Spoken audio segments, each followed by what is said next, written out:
पिछला टॉपिक हमारा inverse function पूर्ण हो चुका है। अब अगले टॉपिक के लिए हम लोग पढ़ेंगे। अगला टॉपिक हमारा रहेगा मैट्रिक्स यानी आव्यूह। तो आज हम लोग आव्यूह के विषय में समझेंगे। आव्यूह क्या होता है और आव्यूह का क्या प्रयोग है। तो सबसे पहले आव्यूह का प्रयोग आर्थर कैले एक ब्रिटिश गणितज्ञ थे और हाइजेनबर्ग नामक दो गणितज्ञों ने इस टॉपिक यानी इस मैट्रिक्स आव्यूह का वर्णन बताया था। बाद में ये सांख्यिकी के अंतर्गत यांत्रिक फिजिक्स में यांत्रिक भौतिकी के अंतर्गत वस्तुओं को व्यवस्थित क्रम में लिखना या लड़कों को जैसे पंक्ति वाइज या कॉलम वाइज खड़ा करना या किसी सामान को पंक्ति और रो के रूप में व्यवस्थित करना, ये ढंग बताया गया था। इसी ढंग को हम आव्यूह के अंतर्गत पढ़ते हैं।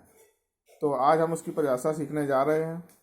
पहला, किसी आयताकार सारणी में mn वस्तुओं के निकायों को m पंक्तियों तथा n स्तंभों को m क्रॉस n के क्रम में व्यवस्थित किया जाए तो यह क्रम आव्यूह कहलाता है।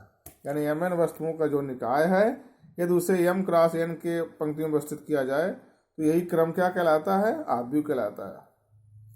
अब आव्यूह की क्रम या कोड क्या होती है? m cross n। आव्यूह का m क्रॉस n, इंग्लिश में लिखा है m क्रॉस n, आव्यूह का कोट या क्रम कहलाता है। तो नियम नंबर 1 कि आव्यूहों को अंग्रेजी वर्णमाला के बड़े अक्षरों से प्रकट किया जाता है, जैसे capital A, capital B, capital C आदि से। आव्यूहों के अवयवों को छोटे अक्षरों के द्वारा AIJ, BIJ, CIJ आदि से प्रकट किया जाता है, जिसमें आई हुई पंक्ति होती है जेवा स्तंभ घोषित करता है। यानी कौन सी पंक्ति है, कौन सा, जैसे A11, A12 पहली पंक्ति पहला स्तंभ, A12 का मतलब पहली पंक्ति दूसरा स्तंभ। इस तरीके से जैसे एग्जाम्पल समझाया गया, A11 का अर्थ है पहली पंक्ति पहला या भी पंक्ति जेवा स्तंभ यानी पहली पंक्ति पहला स्तंभ। A21 का अर्थ है पहली पंक्ति तथा दूसरा स्तंभ। इस तरह के अन्य को भी समझ सकते हैं। अगला है हमारा आव्यूहों को स्तंभों, आव्यूहों की पंक्तियों को R1, R2, R3 से, जबकि स्तंभों को C1, C2 से प्रकट करते हैं। जैसे कोई आव्यूह AIJ m क्रॉस n का अर्थ है कि आव्यूह पंक्ति है जेवा स्तंभ है जिसे लेकर m क्रॉस n का कोई आव्यूह, यानी आव्यूह पंक्ति जेवा स्तंभ लेकर m क्रॉस n का कोई आव्यूह बनाया जा सकता है। तो A बराबर AIJ, B बराबर BIJ, C बराबर CIJ लिख सकते हैं।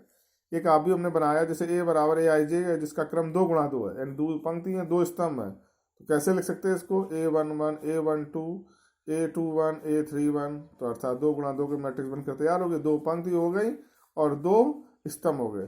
जो क्षैतिज रेखाएं होती हैं वो पंक्तियां होती हैं, जो ऊर्ध्वाधर रेखाएं वो स्तंभ होते हैं। एक अगला आव्यूह 3 गुणा 3 का बनाया गया, तो 3 पंक्ति होनी चाहिए 3 स्तंभ। तो A11 पहली पंक्ति पहला स्तंभ, A12 का मतलब पहली पंक्ति दूसरा स्तंभ, A13 का मतलब पहली पंक्ति तीसरा स्तंभ। ये पूरी पहली पंक्ति हुई गई और इस तरह से जो आएंगे वो स्तंभ होंगे। तो दूसरी पंक्ति दूसरा स्तंभ पहला स्तंभ, दूसरी पंक्ति दूसरा स्तंभ चलेंगे। तो ये 3 गुणा 3 का आव्यूह बनकर तैयार हो गया।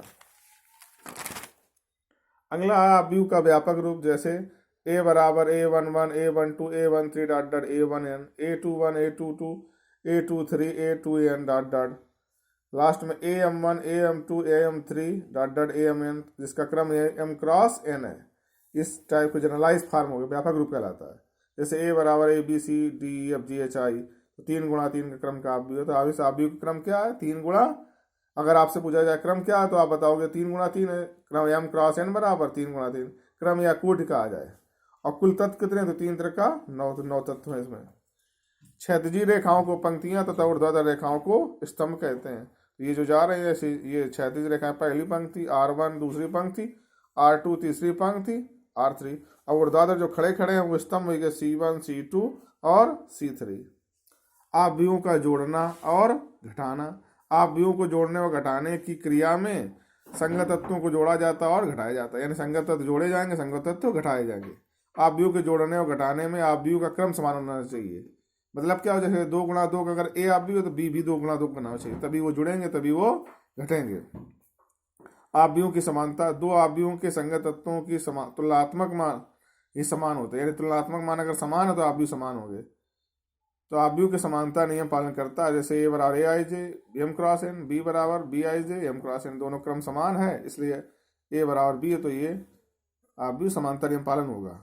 अब आव्यूहों का योग का क्रम विनिमय नियम, दो आव्यूहों का योग करने पर क्रम विनिमय नियम पालन करता है जब उनके क्रम समान हो। यदि उनके क्रम समान है तो क्रम विनिमय नियम पालन करेगा। जैसे ए बराबर ये मैट्रिक्स लिखिए 2 3 4 5, इसका क्रम 2 गुणा 2, बी बराबर पहली पंक्ति 3 4 दूसरी पंक्ति 1 - 1 2 गुणा 2। अब ए प्लस बी बराबर ए की मैट्रिक्स प्लस बी की मैट्रिक्स, संगत तत्वों को जोड़ा जाता पर ऐसा बताया गया था। संगत तत्व का मतलब A11 इधर से B11, A12 B12, A21 B21, B22 B22 जोड़ देंगे। 2 + 3 3 + 4 4 + 1 5 - 1 तो 5 5 7 4, इस तरह ये आव्यूह का जोड़ना हो गया। अब A + B निकाला, B + A निकाल लें।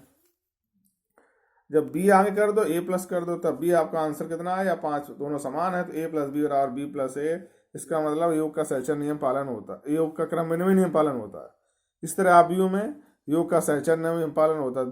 दो आव्यूहों का योग तीसरे आव्यूह से किया जाए या पहले दो का योग तीसरे से किया जाए, दोनों आपस में बराबर होते हैं। अब योग का निरसन नियम, ABC 3 M क्रॉस N के 3 आव्यूह हो, कैसे होंगे, A + B बराबर A + C। ये तभी संभव जब B और C आपस में कैसे हों, बराबर। B अगर C बराबर है तो A बराबर C हो जाएगा, तो ये योग का निरसन नियम कहलाएगा।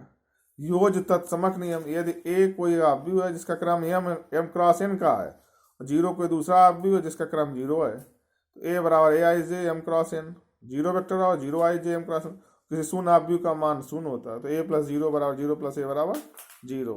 तो इस तरह से ये हो गया। अब इन नियम को अच्छे समय पढ़ना लिखना तथा ये सारे नियमों को पढ़कर और याद करके अगले दिन के लिए तैयार होना है। तो आगे आप सीखेंगे, आपको होमवर्क यही रहेगा, पढ़ना लिखना और इन्हें याद करना। धन्यवाद।